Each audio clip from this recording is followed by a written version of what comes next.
السلام علیکم، میرا نام ہے پاریہ دت اور میں ہوں کلینیکل سائیکالوجسٹ۔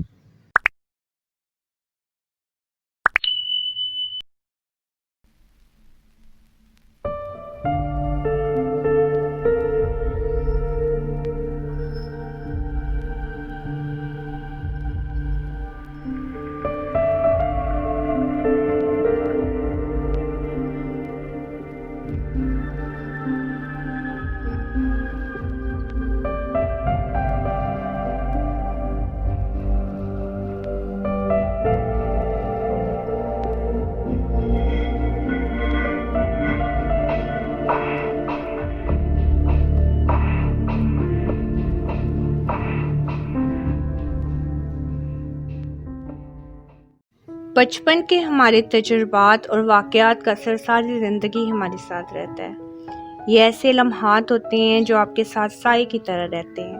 آپ کبھی بھی آنکھیں بند کر کے ان لمحات کو اپنے پاس واپس بلا لیں۔ لیکن کچھ بچوں کے لیے یہ واقعات انتہائی ناخوشگوار ہوتے ہیں، جو کسی ناسور زخم کی طرح ان کے ساتھ زندگی بھر رہتے ہیں۔ یہ وہ بچے ہوتے ہیں جن کے ساتھ سیکشل ابیوز کا کوئی نہ کوئی واقعہ ہو چکا ہوتا ہے۔ افسوس کے ساتھ ان میں سے زیادہ تر بچوں کے کیسز رپورٹ ہی نہیں ہوتے، کیونکہ یا تو بچے ڈر کے مارے اپنے والدین کو اس بارے میں بتا نہیں پاتے، یا وہ بچے زندہ نہیں ہوتے، کیونکہ سیکشل ابیوز کے دوران یا بعد میں ان بچوں کا بے رحمی سے قتل کر دیا جاتا ہے۔ بچوں کے ساتھ جنسی زیادتی انسانیت کے خلاف سب سے بڑا اور گھناؤنا جرم ہے۔ ایک بچہ جو زیادتی کا شکار ہوتا ہے وہ نہ صرف جسمانی بلکہ ذہنی صدمے سے بھی گزرتا ہے، اور اس کی وجہ سے اس میں منفی خصوصیات بھی پیدا ہوتی ہیں جو کہ اس کی پرسنالٹی کا حصہ بن جاتی ہے۔ اب یہ سوال پیدا ہوتا ہے کہ ہمارے بچے آخر جنسی زیادتی کا شکار بنتے کیوں ہیں؟ کیا اس میں ہمارے معاشرے کا قصور ہے یا ہمارا اپنا؟ اس سوال سے پہلے یہ جاننا ضروری ہے کہ آخر سیکشل ابیوز ہوتا کیا ہے۔ سیکشل ابیوز میں بچوں کے ساتھ عصمت دری، چھیڑ چھاڑ اور جسم فروشی شامل ہے، لیکن اس کے ساتھ ساتھ یہ بھی شامل ہے کہ کسی بچے کو ڈرانے یا دھمکانے کے لیے جنسی زبان کا استعمال کیا جائے، جس میں گالیاں آ جاتی ہیں۔ اس کے علاوہ خود کو بچے کے سامنے ایکسپوز کرنا یا کسی بھی بچے کی فحش نگاری یعنی چائلڈ پورنوگرافی بنانا۔ اس کے علاوہ ای میل یا انٹرنیٹ کے ذریعے کسی بھی بچے سے جنسی طور پر بات کرنا بھی اس چیز میں شامل ہے۔ ایک اور حقیقت کو سمجھنے کی ضرورت ہے کہ بچوں کے ساتھ جنسی زیادتی ہر جگہ ہوتی ہے۔ یہ تمام نسلی، مذہبی، معاشی اور علاقائی حدودوں کو پار کر چکی ہے۔ جنسی جرائم پیشہ افراد کی اکثریت وہ ہے جو بچے اور اس کے خاندان کو پہلے سے جانتا ہے، اور اکثریت پر خاندان والوں کو شک ہی نہیں ہوتا۔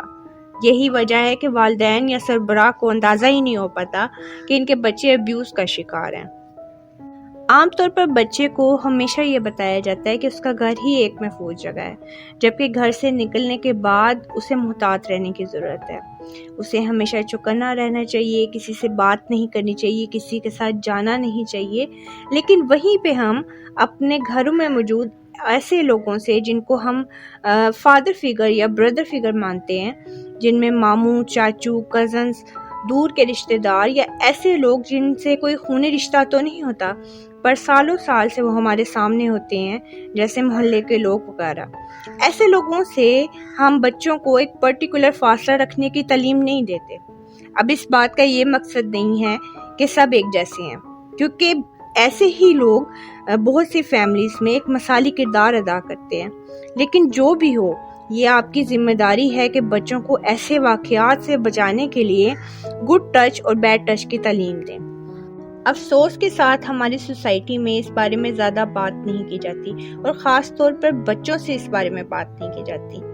زیادہ تر لوگ یہی سوچتے ہیں کہ ایسی بات اگر ہم بچوں سے کریں گے تو وہ تجسس کا شکار ہو جائیں گے۔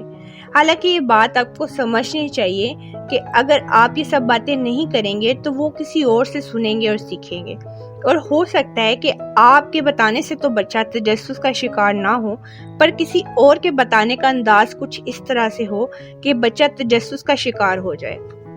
اس لیے یہ ضروری ہے کہ ایک طریقے سے بچے کو صحیح اور غلط کا فرق سمجھایا جائے۔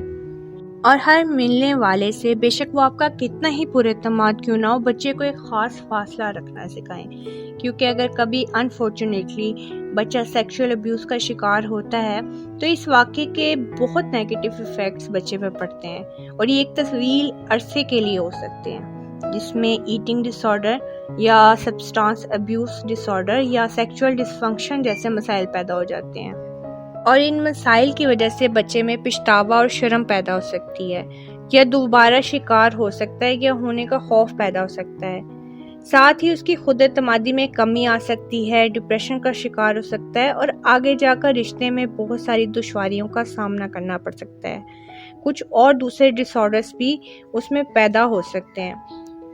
لیکن ضروری نہیں ہے کہ ہر بچہ جس نے ابیوز کا سامنا کیا ہو اس میں یہ علامات لازمی ظاہر ہوں۔